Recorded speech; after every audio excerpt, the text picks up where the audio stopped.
हाय guys, मैं हूँ Rakhi and welcome back to my channel. तो करंट का कंटेंट में मुझे कुछ खास ऐसी कोई न्यू रिलीज़ नहीं लग रही थी जिसका मैं रिव्यू करूँ।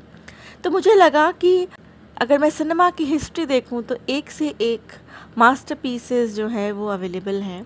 और मिलेनियल्स ने तो मुझे लगता है कि शायद कभी टीवी पे या कहीं और इन मूवीज़ को देखा हो, लेकिन जनरेशन जेड ने बहुत हद तक चांसेस हैं कि इन मूवीज़ के बारे में ये ना जानते हों।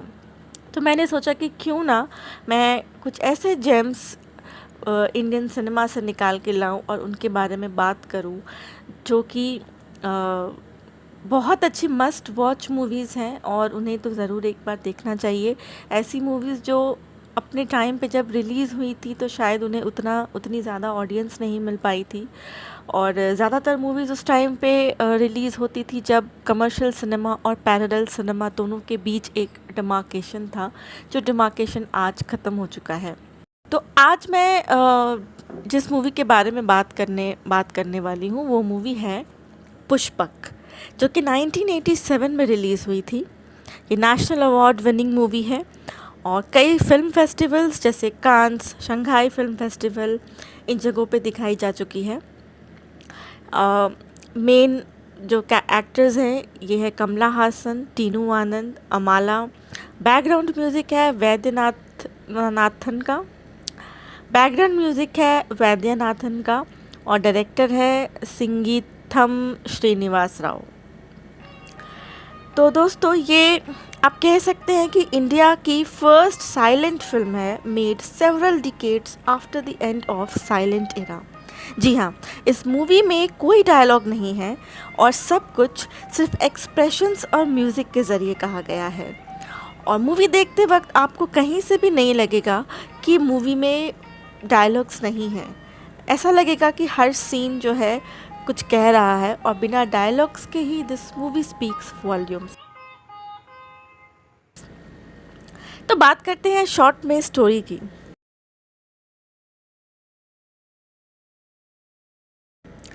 कमला हासन एक अनएम्प्लॉयड यंग मैन है जो कि एक लॉज में सिंगल रूम में रहते हैं। ज़्यादातर बिस्किट्स और चाय के ऊपर इन्हें सर्वाइव करना पड़ता है क्योंकि इनके पास ऑब्वियसली पैसे नहीं हैं ज़्यादा।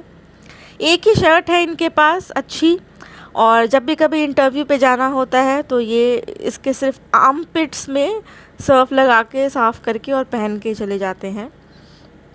और कई बार इंटरव्यूज़ में सेलेक्ट ना होने के बाद ये लॉज में, क्योंकि ये सिर्फ रात को लौटना चाहते हैं, तो दिन भर ऐसे ही कहीं किसी स्टोर में, दुकान में, सड़कों पे घूम के ये बिताते हैं। और ऐसे ही एक दिन घूमते घूमते ये एक रिच बिजनेसमैन से टकरा जाते हैं जो कि शराब पी के बेहोश होके पड़े थे सड़क पे।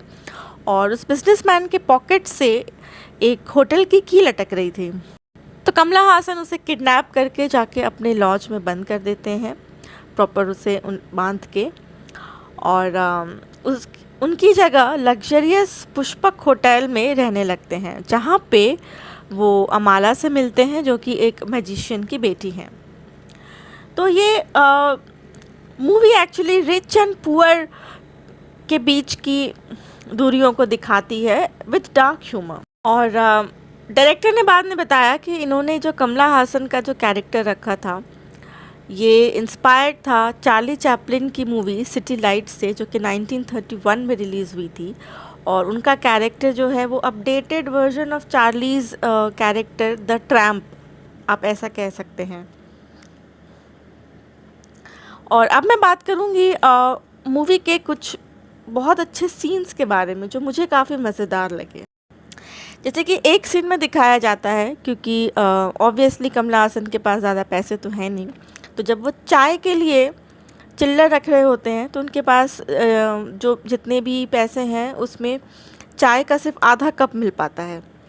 और उस लॉज में जो दूसरा कोई रह रहा है वो फुल कप चाय पी रहा है। तो दिखाते हैं कि सामने एक कौवा बैठा है और उस कौवे को देख के कमला हासन को वो स्टोरी याद आती है कि किस तरीके से उसने कंकर पॉट में फेंक के और पानी का लेवल ऊपर जब बढ़ जाता है तो उसने पानी पिया था। तो कुछ फालतू बटन्स पड़े होते हैं उसके रूम में, उन बटन्स को वो डाल के जब चाय ऊपर आ जाती है तो वो चाय पीता है। और इस मूवी में पोस्टर्स का बहुत अच्छा इस्तेमाल किया गया है। जब वो चाय पीते हैं तो पीछे रैम्बो का पोस्टर आता है। उसी तरीके से जब वो होटल में घुसते हैं तो ऐसा जैसे कि उनके सपनों को पंख लग गए हों। तो जो पुष्पक के होटल का जो लोगो होता है उसमें 2 पंख होते हैं, वो कमल हासन के पीछे दिखाए जाते हैं। तो सिंबॉलिज़्म बहुत अच्छी यूज़ की गई है। फिर कमल हासन के कमरे में कार्ल मार्क्स के पोस्टर्स भी लगे होते हैं, जो कि काफ़ी रेलेवेंट है मूवी से, क्योंकि मूवी में सोशलिस्ट आइडिया जो दिखाया गया है, कह सकते हो कि आप मूवी में सारे एलिमेंट्स हैं, comedy, thriller, happiness, sorrow, entertainment और साथ ही साथ सोशल मैसेज। और भी सीन है जब वो बिजनेसमैन को अपने लॉज में बंद कर देते हैं और हाथ पैर उसके बांध देते हैं, तो उसकी टॉयलेट हैबिट्स का बहुत ख्याल रखते हैं और रोज़ उसको वो खिलाने पिलाने जाते हैं, उसे दारू पिला के सुला के आते हैं और साथ में उसे वो टॉयलेट भी करा के आते हैं, जिसके लिए वो एनीमा वगैरह सब कुछ प्रॉपर लेके जाते हैं। और फिर टॉयलेट को डिस्पोज करने के लिए एक्चुअली वो एक पार्सल की तरह उसे पैक करके फेंकने के लिए ले जाते हैं। ये सीन भी काफ़ी फ़नी है। तो अगर मैं सच कहूँ तो हर एक सीन अपने आप में काफ़ी अच्छा है और यहाँ पे हर एक सीन के बारे में बात करना तो पॉसिबल नहीं है। बेटर होगा कि आप मूवी देखें। तो अब मैं बात करूँगी मूवी से जुड़े कुछ फैक्ट्स के बारे में। टीनू आनंद ने काफ़ी साल बाद अपने इंटरव्यू में बताया था। तो टीनू आनंद एक किलर का रोल करते हैं और उनका जो प्लान है अपने टारगेट को मारने का, वो है कि आइस का चाकू बना के मारना। तो बताते हैं कि किस तरीके से वो आइस का चाकू बनाने के लिए वो लोग फ्रीज़ करते थे पानी। तो सुबह उठ के देखते थे कि चाकू तो बन चुका है, लेकिन जब उसे वो खांचे से निकालते थे तो हर बार चाकू टूट जाता था। फिर डायरेक्टर ने ये आइडिया लाया कि क्यों ना हम एक्रिलिक का चाकू बनाएं जो कि दिखता हो आइस के चाकू जैसा। तो फिर फाइनली एक्रिलिक का चाकू यूज़ किया गया था। उसी तरीके से एक बार सत्यजीत रे को ये मूवी देखने का काफ़ी मन था। उन्होंने इनके डायरेक्टर से बात की थी कि मैं ये मूवी देखना चाहता हूँ, और मूवी देखने के बाद उन्होंने डायरेक्टर को कॉन्ग्रेचुलेट किया और साथ ही बताया कि आपने तो लव सीन डेड बॉडी के इर्द गिर्द क्रिएट कर दिया, क्योंकि इस मूवी में एक सीन है जहाँ पे होटल के मालिक की डेड बॉडी पड़ी है और कमला हासन और अमाला जो है उसके चारों तरफ घूम के रोमांस कर रहे हैं। तो फाइनली एक्चुअली फिल्म का मैसेज है कि वो यही है कि हार्ड वर्क का कोई शॉर्टकट नहीं है, और कमल हासन को भी ये लास्ट में रियलाइज़ हो जाता है और वो वापस चला जाता है ऑनेस्टी के साथ हार्ड वर्क करने के लिए। जो फॉल्स लाइफ कुछ दिनों के लिए वो जी रहा था, उसे रियलाइज़ हो जाती है कि ये लाइफ असली नहीं है और इस लाइफ से झूठ के बेसिस पे उसे अपना प्यार या जो भी कुछ वो पाना चाहता है वो नहीं मिलेगा। तो ये मैसेज है मूवी का, और मेरे हिसाब से ये movie one of the masterpieces में से एक है और इसे ज़रूर देखना चाहिए। अगर आप देख चुके हैं तो इस क्वारंटाइन पीरियड में आप उसे दोबारा भी देख सकते हैं, क्योंकि ये मूवी जितनी बार भी देखो उतनी ही बार मज़ेदार लगती है।